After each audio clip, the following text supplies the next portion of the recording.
মালদা উত্তরের মতো 2009 সালে মালদা লোকসভা কেন্দ্র ভেঙে তৈরি হয়েছিল মালদা দক্ষিণ লোকসভা কেন্দ্র। যে লোকসভা কেন্দ্রটি গড়ে উঠেছে মালদা জেলার 5টি এবং মুর্শিদাবাদ জেলার 2টি বিধানসভা নিয়ে। মালদা দক্ষিণ কেন্দ্রে কংগ্রেস তাদের জমি হারালেও মালদা দক্ষিণ লোকসভা কেন্দ্রে 2019-এর লোকসভা ভোটেও নিজেদের আধিপত্য বজায় রেখেছে কংগ্রেস। গনি খানের মৃত্যুর পর 2006 সালে মালদা লোকসভা কেন্দ্রের কংগ্রেসের টিকিটে জয় পাওয়া আবু হাসেম খান চৌধুরী 2009 থেকে 2019 টানা সাংসদ নির্বাচিত হন এই মালদা দক্ষিণ লোকসভা কেন্দ্র থেকে। এবারে দেখে নেব ভোট ইতিহাসে মালদা দক্ষিণ কেন্দ্র। 2009 সালে মালদা লোকসভা কেন্দ্র ভেঙে তৈরি হয়েছিল মালদা দক্ষিণ লোকসভা কেন্দ্র। 2011-র জনগণনা অনুসারে এই কেন্দ্রতে জনসংখ্যা ছিল 23,27,434। এর মধ্যে গ্রামাঞ্চলের জনসংখ্যা 66.83% এবং শহরাঞ্চলের জনসংখ্যা 33.17%। তপশিলি জাতি অধ্যুষিত মানুষের বাস 15.15% এবং তপশিলি উপজাতির মানুষের বাস 3.65%। মালদা দক্ষিণ লোকসভা কেন্দ্রের অধীনে থাকা 7টি বিধানসভা কেন্দ্রের মধ্যে 5টি রয়েছে মালদা জেলায়।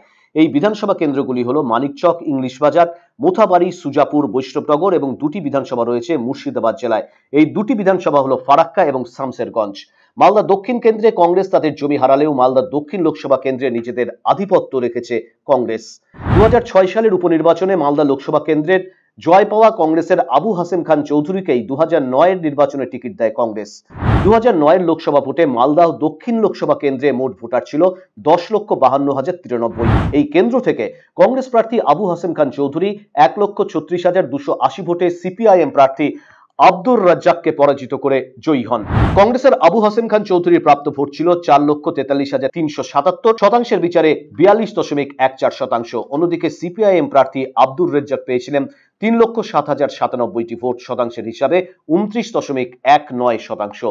তৃতীয় স্থানে ছিলেন বিজেপি প্রার্থী দীপক কুমার চৌধুরী, প্রাপ্ত ভোট 43,997, শতাংশের হিসাবে 4.18%।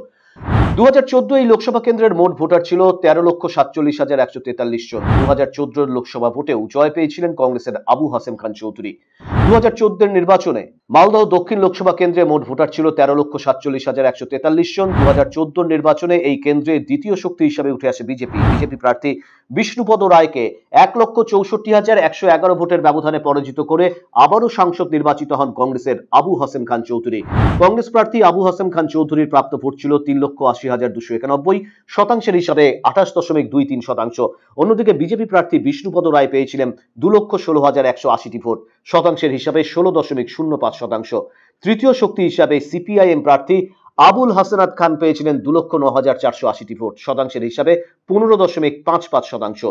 চতুর্থ স্থানে ছিল তৃণমূল কংগ্রেস প্রার্থী মোহাম্মদ মোয়াজ্জেম হোসেন পেয়েছিলেন 1,92,632টি ভোট, শতাংশের হিসেবে 14.3%। 2019 লোকসভা ভোটেও মালদা দক্ষিণ লোকসভা কেন্দ্রের নিজেদের গড় অক্ষুণ্ণ রেখে টানা 4বার সাংসদ নির্বাচিত হলো কংগ্রেসের আবু হাসেম খান চৌধুরী। এবারও কংগ্রেসের সঙ্গে মূল লড়াই হয় বিজেপির। 2019-এর নির্বাচনে এই কেন্দ্রে বিজেপি প্রার্থী শ্রীরূপা মিত্র চৌধুরীকে 8,222 ভোটের ব্যবধানে পরাজিত করে জয়ী হন কংগ্রেসের আবু হাসেম খান চৌধুরী। এই নির্বাচনে মালদা দক্ষিণ লোকসভা কেন্দ্রে মোট ভোটার ছিল 15,75,590। কংগ্রেস প্রার্থী আবু হাসেম খান চৌধুরী পেয়েছিলেন 4,44,270টি ভোট, শতাংশের হিসাবে 34.71%। বিজেপি প্রার্থী শ্রীরূপা মিত্র চৌধুরী পেয়েছিলেন 4,36,048টি ভোট, শতাংশের হিসাবে 34.07%। তৃতীয় শক্তি হিসাবে উঠে আসা তৃণমূল কংগ্রেস প্রার্থী মোয়াজ্জেম হোসেন পেয়েছিলেন 3,51,353টি ভোট, শতাংশের হিসাবে 27.45%। মালদহ দক্ষিণ লোকসভা কেন্দ্রের অধীনে থাকা 7টি বিধানসভা কেন্দ্রের মধ্যে 5টি মালদা জেলার অধীনে এবং 2টি বিধানসভা মুর্শিদাবাদ জেলার অন্তর্ভুক্ত। এবারে এক নজরে দেখে নেব এই লোকসভা কেন্দ্রের অধীনে থাকা বিধানসভাগুলির 2021-এর নির্বাচনী ফলাফল।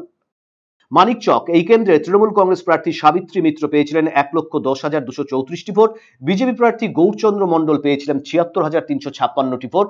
এই কেন্দ্রে জয়ের ব্যবধান 33,878। ইংলিশ বাজার বিধানসভা কেন্দ্র এই কেন্দ্রে বিজেপি প্রার্থী শ্রীরূপা মিত্র চৌধুরী পেয়েছিলেন 1,07,755টি ভোট। অন্যদিকে তৃণমূল কংগ্রেস প্রার্থী কৃষ্ণেন্দু নারায়ণ চৌধুরী পেয়েছিলেন 87,656টি ভোট। এই কেন্দ্রে জয়ের ব্যবধান 20,099। মোথাবাড়ি বিধানসভা কেন্দ্র এই কেন্দ্রে তৃণমূল কংগ্রেস প্রার্থী সাবিনা ইয়াসমিন পেয়েছিলেন 97,397টি ভোট। অন্যদিকে বিজেপি প্রার্থী শ্যামচাঁদ ঘোষ পেয়েছিলেন 40,824টি ভোট। এই কেন্দ্রে জয়ের ব্যবধান 56,573। সুজাপুর এই কেন্দ্রে তৃণমূল কংগ্রেস প্রার্থী মোহাম্মদ আব্দুল গনি পেয়েছিলেন 1,52,445টি ভোট। অন্যদিকে কংগ্রেস প্রার্থী ঈশা খান চৌধুরী পেয়েছিলেন 22,282টি ভোট। এই কেন্দ্রে জয়ের ব্যবধান 1,30,163। বৈষ্ণবনগর বিধানসভা কেন্দ্র, এই কেন্দ্রে তৃণমূল কংগ্রেস প্রার্থী চন্দনা সরকার পেয়েছিলেন 83,061টি ভোট। অন্যদিকে বিজেপি প্রার্থী স্বাধীন কুমার সরকার পেয়েছিলেন 80,590টি ভোট। এই কেন্দ্রে জয়ের ব্যবধান 2,471। ফারাক্কা বিধানসভা কেন্দ্র, এই কেন্দ্রে তৃণমূল কংগ্রেস প্রার্থী মনিরুল ইসলাম পেয়েছিলেন 1,02,319টি ভোট, শতাংশের বিচারে 55%। অন্যদিকে বিজেপি প্রার্থী হেমন্ত ঘোষ পেয়েছিলেন 42,374টি ভোট, শতাংশের হিসেবে 23%। এই কেন্দ্রে তৃণমূল কংগ্রেস প্রার্থী এগিয়েছিলেন 59,945 ভোটের ব্যবধানে। শামসেরগঞ্জ বিধানসভা কেন্দ্র, এই কেন্দ্রে তৃণমূল কংগ্রেস প্রার্থী আমিরুল ইসলাম পেয়েছিলেন 96,417টি ভোট, শতাংশের বিচারে 51.13%। অন্যদিকে কংগ্রেস প্রার্থী জাইদুর রহমান পেয়েছিলেন 70,038টি ভোট, শতাংশের বিচারে 37.14%।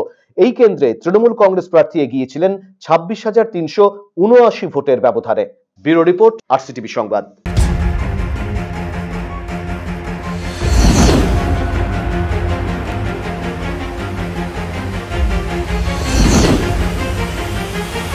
নজরে লোকসভা।